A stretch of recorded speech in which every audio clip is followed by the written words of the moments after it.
Mr. Sergei Lavrov, Minister for Foreign Affairs of the Russian Federation.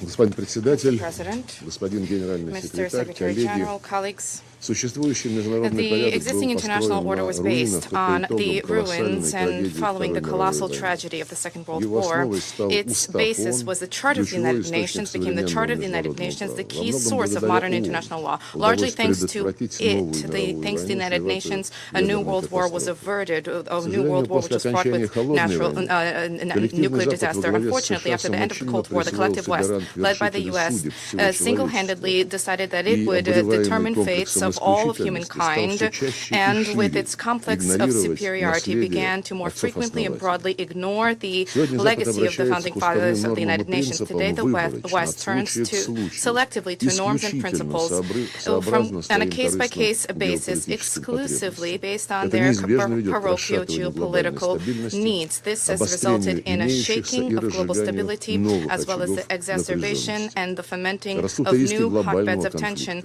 Risks of global Именно для того, чтобы conflict купировать have их, heightened. In направить order to события curb в them, мирное in order русло, to bring Россия things on настаивала a и peaceful path, the настаивает Russian на том, Federation чтобы has все and continues to положения Устава insist ООН on all provisions of уважались the и United Nations применялись Charter не being выборочно, respected а and во всей applied их not полноте и selectively, взаимосвязи, but fully in включая their и full and принципы суверенного interconnected way. равенства This государств, includes the principle of the sovereign невмешательства во equality of внутренние states, дела, non-intervention уважение in their domestic территориальной affairs, целостности и respect for права territorial народов на sovereignty, самоопределение. and territorial Действия же integrity and the США right и of их peoples to союзников свидетельствуют о self-determination. систематическом And the нарушении actions of the US and баланса their allies требований, attest to the systematic закрепленных в violation Уставе. of the balance С of момента needs which have распада been enshrined in the СССР, Charter. Since the образования collapse of the независимых USSR государств, and the establishment США of и их союзники independent states грубо in и its place, the неприкрыто US and its вмешивались во satellites внутренние have дела egregiously Украины, and как публично openly и даже с interfered гордостью в in свое the время domestic affairs of признала Ukraine, as was publicly and even with pride recognized by the Deputy Secretary of State Victoria Nuland in 2013. The $5 billion was spent on cultivating Ukrainian politicians in Kiev by the West. All of the facts are being swept under the rug. Their attempts to cancel all of what happened since prior to 2014. And for this reason, the theme of today's meeting proposed by the Albanian presidency is most apt, which allows us to restore the chronological succession of events, specifically in the context of relations of the main acting parties in the implementation of the principles and the purposes of the UN Charter. In 2004 to 2005, the West, with the aim of bringing to power pro-American candidate, sanctioned the first coup in Kiev, forcing the Constitutional Court of Ukraine to adopt an unlawful decision on the conduct of something which was unstated in the Constitution, namely a third round of elections. And even more unceremonial intervention in domestic affairs was clear during the second Maidan in 2013 to 24. Then a litany of Western leaders directly encouraged participants in anti-government demonstrations and acts of violence. The same Victoria Nuland discussed with the U.S. ambassador in Kiev the composition of the future government to be composed of putschists and the EU's real place in world policy. We all remember her obscene two words showing that the EU swallowed this. In February 2014, the U.S. selected individuals who became key participants in the brutal coup, which was organized, I would recall, one day after what was reached under the guarantees of Germany, Poland, and France. I refer to the agreement between the legitimately elected president of Ukraine and the opposition leaders. The principle of non-intervention in domestic affairs was repeatedly trampled upon. Immediately after the coup, the putschists announced that their top priority was to deny the rights of Russian language speakers in Ukraine, and the residents of Crimea and southeast of the country who refused to reconcile themselves to the outcomes of the coup were labeled terrorists. A punitive operation was unleashed against them. In response to this, Crimea and Donbass conducted referenda fully in line with the principles of equality and self-determination of peoples, which are enshrined in paragraph 2 of Article 1 1 of the UN Charter. Western diplomats and politicians vis-à-vis Ukraine have been turning a blind eye to this important norm of international law. They have been trying to take all the background and the essence of what has happened and trying to distill this to the inadmissibility of violation of territorial integrity. Let us recall in this connection, a UN declaration was adopted unanimously in 1970. This was a declaration on the principle of international law pertaining to friendly relations and cooperation amongst states. In line with the Charter of the United Nations, enshrines the following: the principle for the respect of territorial integrity is applicable, I quote, to states who, in their actions, comply with the principle of equality and self-determination of peoples and subsequently having governments which represent the entire people residing on the given territory. End of quote. The fact that the Ukrainian neo-Nazis who seized power in Kiev did not represent the population of Crimea and Donbass is something which does not need to be proven, and the unconditional support from Western capitals of the actions, criminal actions of Kiev regime is nothing other than a violation of the principle of self-determination subsequent to an egregious violation in interference in domestic affairs. Poroshenko and Zelensky adopted racist laws on the prohibition of everything Russian: education, media, culture, the destruction of books and monuments, prohibition on the Ukrainian Orthodox Church, seizure of its property. These all became blatant violations of paragraph 3, article 1 of the UN Charter on the respect for human rights and basic freedoms for all, without distinction as to race, gender, language, and religion. Not to mention the fact that these actions directly ran counter to the Constitution of Ukraine itself, the Constitution which sets out the obligation of the state to respect the rights of Russian and other national minorities. When we hear calls for implementation of the peace formula to bring Ukraine back to the 1991 borders, a question arises: who's being called for this? Those calling for this, are they familiar with the statements of Ukrainian leadership about what they intend to do with the residents of the relevant territories? And with respect to them, publicly, at the official level, repeatedly there have been threats voiced of their physical or legal annihilation. Incidentally, similarly, Western not only has not been deterring its Western protégés in Kiev, but has enthusiastically been encouraging this anti-Russian policy. Incidentally, similarly, members of the EU and NATO have for decades been encouraging the actions of Latvia and Estonia to strip the rights of hundreds of thousands of Russian language residents who have been called non-citizens. Now there is a serious discussion for the introduction of criminal responsibility, criminal liability for the use of their mother tongue. Senior officials officially state that the spread of information about the possibility of remote school programs, that this possibility needs to be considered as something almost a threat to national security, which requires the attention of law enforcement bodies. Turning back to Ukraine, in February 2015, the Minsk agreements were reached, and this included they were approved by a Special Security Council resolution, fully in line with Article 36 of the Charter, which supports, I quote, any procedure for the resolution of disputes that was adopted by the parties. In this specific case, Kiev, Donetsk, and Lugansk. However, last year, all of the signatories of the Minsk agreements, except for Mr. Putin, I refer to Merkel, Hollande, and Poroshenko, publicly, and with some kind of pleasure even recognized that having signed this document, they had no intention of implementing it. They were simply looking to gain time to shore up the military capability of Ukraine and to funnel weapons into the country to be used against Russia. For all of these years, if EU and NATO directly supported the sabotage of the Minsk agreements, encouraged the Kiev regime to use force to address problems in Donbass, and this was all in breach of Article 25 of the Charter,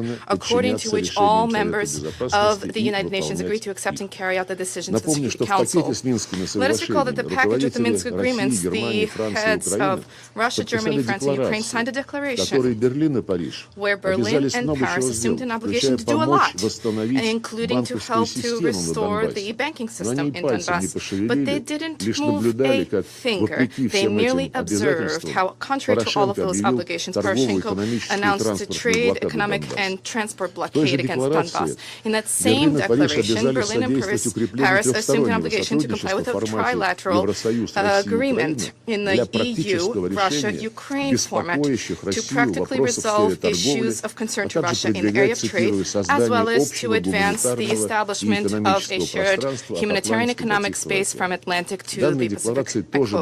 This declaration was also endorsed by the Security Council and was also subject to implementation in line with Article 25. But this obligation also of the leaders of Germany and France was an empty promise and yet another violation of Charter principles.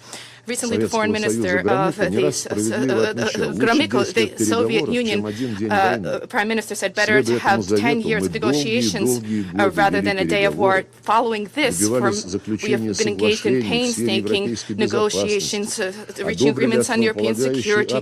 We approved the founding Russia-NATO Act. We adopted at the highest level the OSCE Declaration on the Indivisibility of Security in 1999 and in 2010. And beginning with 2015, we insisted on the unconditional implementation of the Minsk agreements, which emerged as a result of negotiations. And this is all fully in line with the Charter of the United Nations, which demands, I quote, to ensure conditions for the just and respect for obligations which emanate from treaties and other sources of international law, end of quote. And Western colleagues trampled upon this principle as well when they signed onto these documents, knowing in advance that they had no intention, would not comply with this. This has been repeatedly seen, and Mr. Putin referred to this repeatedly, including recently. And I'd like to remind the distinguished Secretary of State that President Zelensky signed a decree prohibiting the conduct of negotiations with the government of Putin. If the U.S. is so interested in them, I don't think it would be very difficult to give the command for the decree of Zelensky to be lifted. Now, in our Western opponents' rhetoric, we hear slogans, invasion, aggression, annexation, not a word about the root causes of the problems, where they cultivated and encouraged openly Nazi regimes which openly rewrote the outcomes of the Second World War and the history of their own people. A substantive negotiation based on facts and respect for all of the requirements of the UN Charter is something which the West has avoided. And it seems that there is a fear of professional discussions that would reveal demagoguery with incantations of territorial integrity. Former colonial powers failed to mention the need for Paris to return the so-called French Mayotte and the composition of the islands, for London to withdraw from the Chagos archipelago, to begin discussions with Buenos Aires on the Malvinas Islands. These supporters of champions of territorial integrity in Ukraine now make it appear as if they don't even remember the sense of the Minsk agreements, which lies, I recall, in the reunification of Donbass and Ukraine with a guarantee for respect for the fundamental human rights. First and foremost, the right to one's mother tongue. Having torn apart these agreements, the West now bears full responsibility for the collapse of Ukraine and for the fomenting of civil war there. Other principles in the Charter, respect for which could have prevented the security crisis in Europe and could help to reach an agreement on the basis of balance of interest, I would mention Article 2, Article 8, which sets out the need to develop the practice of peaceful resolution of dispute with the assistance of regional organizations. In line with this principle, the Russian Federation, together with our allies, has been consistently advocating the restoration of contacts between the Collective Security Treaty Organization, the CSTO, and NATO to facilitate the practical implementation of the above-mentioned outcomes of the OSCE Summit on the Indivisibility of Security, which stipulate, among other things, I quote, not a single state, group of states, or organization can be vested with the primary responsibility for the maintenance of peace and security and stability in the OSCE region, or consider any part of that region as a sphere of influence, of its influence. It's clear to all that this is specifically what NATO was doing in its attempt to create a full superiority and in Europe and now in Asia Pacific. However, the repeated appeals of bodies of the CSTO to NATO were disregarded. The reason for such arrogant position of the U.S. and their allies, as we see once again today, lies in an unwillingness to engage in any equitable dialogue with any party. If NATO had not rejected the proposal of the CSTO to cooperate, then perhaps we could have avoided numerous negative processes which resulted in the current European crisis, because Russia had been not listened to or deceived for decades. Today, at the proposal of the presidency, we are discussing effective multilateralism. Let us not forget the numerous facts of the genetic avoidance of the West of any forms of equitable cooperation. Consider Joseph Borrell's pearl that Europe is a flourishing garden surrounded by jungles. This is purely neocolonialism with disregard for sovereign equality of states and the need to disregard for strengthening the principles of the UN through effective multilateralism. Trying to prevent democratization in international relations, the U.S. and its allies are openly and unceremoniously trying to privatize the Secretariat of the UN in circumvention of the Secretariat, trying to advance unconsensual mandates with claims to have the right to accuse those who for one reason or another are inconvenient to Washington. In this connection, let us recall the need for stringent compliance with the Charter, not just by member states, but also by the Secretariat of our organization. According to Article 100, the Secretariat has an obligation to act impartially and should not receive any instructions from any government. We've already talked about Article 2, and I wish to draw attention to a key paragraph 1, an organization based on the principles of sovereign equality of states. Building upon this principle, the General Assembly in the above-mentioned 1970 Declaration reaffirmed, I quote, the inalienable right of each state to select for itself the political, economic, social, and cultural system without intervention from any side. End of quote. And in this connection, we have serious questions that arise about the statements which our distinguished Secretary General delivered on the 29th of March, that, and I quote, autocratic rule does not guarantee stability. This is a catalyst for chaos and conflict.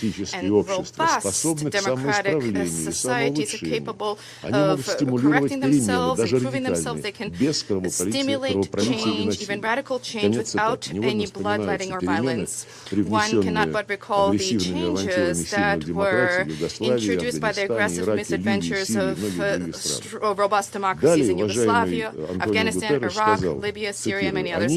The distinguished Secretary General then said, democracies are the centers of broad cooperation rooted in the principles of equality, participation, and solidarity. End of quote. Worthy of note is that this was all stated, this was all announced by something Biden convened beyond the outside of the framework of the UN, the so-called Summit for Democracy. The U.S. administration selected the participants of this on the principle of loyalty. Loyalty not so much for Washington, but rather the Democratic Party, which rules in Washington, attempts to use a new formula to address issues directly contradict paragraph 4, Article 1 of the UN Charter, which sets out the need, I quote, to ensure the role of the organization as a center for agreeing on action for the achievement of shared goals. Contrary to this principle, many years ago, France, Germany, they proclaimed an alliance of multilateralists, where they also invited only those who were obedient. And this in and of itself once again points to the unshakable nature of the colonialist mentality and the view of the initiators of this meeting vis-a-vis the principle of effective multilateralism. In parallel, there was a narrative that was imposed about the European Union as the ideal of multilateralism. Now there are calls from Brussels to expand the membership of the EU as soon as possible to include specifically the Balkan countries. But most importantly, it's not about Serbia, not about Turkey, where for decades hopeless talks have been carried out for their entry, but rather this is about Ukraine. Joseph Borrell recently said that the Kiev regime needs to be accepted into the EU as soon as possible. Apparently, had it not been for the war, this would have taken years, and now there's a need to do so without respect for any criteria. Serbia, Turkey, and others, they'll wait, but the Nazis can skip the queue to enter the ranks of the EU. Incidentally, at the same Summit for Democracy, the Secretary General proclaimed that democracy emanates from the Charter of the United Nations. The first words of the Charter, "We the people," reflect the fundamental source of legitimacy, the consent of the governed. End of quote. It is useful to compare this premise with the track record of the Kiev regime, who, beginning with the coup in 2014 and the war being unleashed against its own people, against the millions of people who did not consent to rule by neo-Nazis and Russophobes, thereby undermining the territorial integrity of Ukraine. Those who, contrary to the Charter, divides humanity in democracies and autocracies, fail to respond to the question of what category they place the Ukrainian regime in. I won't answer wait for an answer. So there's a question about the relationship between the Security Council and the General Assembly. The Western aggressive clique has been peddling the theme of abuse of the right of veto and not with an incorrect focus on members of the UN. They have reached the result. This was resulting in a situation that after every exercise of the veto, the General Assembly considers the matter. This is not a problem for us at all because the Russian approaches to all issues on the agenda are open. There's it does not pose a difficulty for us to expound on our positions or lay them out yet again. And the right to a veto is an absolutely legitimate instrument which is stipulated in the Charter of the United Nations to prevent the adoption of decisions that would divide the organization. But if the procedure for discussion of the General Assembly of applications of veto was approved, since this was approved, then why not consider why certain resolutions without any veto that were adopted, including those many years ago, but are not being implemented, despite the provisions of Article 25 of the Charter? Why would the General Assembly not consider the reasons behind this? This includes resolutions of the Security Council of Palestine and the whole range of issues related to the Middle East, the JCPOA, Resolution 2202, which approved the Minsk agreements on Ukraine. Also worthy of attention is the problem linked to sanctions regimes. This is now a norm. The Security Council, after protracted negotiations, fully in line with the Charter, adopts sanctions against a specific country. Subsequently, the U.S. and its allies impose against that same state additional, supplemental, unilateral restrictions, which did not secure the consent of the Security Council and are not included in its resolution as part of the agreed-upon package. This includes another very egregious example. Berlin, Paris, and London just adopted a decision for their national legislative bodies, for example, to extend restrictions against Iran that were set to expire in October, which are subject to legal conclusion in line with Resolution 2231. So the Security Council has determined that they have expired, but those countries decide that they decide on the rules. After this, any adoption of a council of sanctions, there is a need to consider the question of the adoption of any sanctions by the Security Council not be overridden by the desires of others. Also important is for sanctions regime through the Security Council to be time-bound insofar as their being unlimited in nature deprives the Council of flexibility vis-a-vis the impact on the sanctioned government's policy. There is a need to consider humanitarian limitations of sanctions. For sanctions projects introduced at the Security Council should be accompanied by assessments about their consequences through consequences by humanitarian agencies of the UN, rather than being accompanied by demagogical exhortations of Western colleagues that ordinary people will not suffer. We see a deep crisis in international relations and the lack of willingness to redress this situation by the West. And the organization is responsible for the fate of the world in the historic context. There's a need to abandon parochial, short-sighted arrangements in national elections of any given member state being taken into account. Let us once again recall, nearly 80 years ago, having signed on to the UN Charter, world leaders agreed to respect the sovereign equality of all states, large states, small states, poor ones, rich ones, monarchies, republics. In other words, even then, humankind recognized the need for equitable, polycentric world order as a guarantee for the sustainability and security of its development. For this reason, we're not talking today about subordinating ourselves to some kind of a rules-based order, but we are talking about compliance with all the obligations which we shouldered when signing the Charter in all of their integral and interconnected nature. Thank you.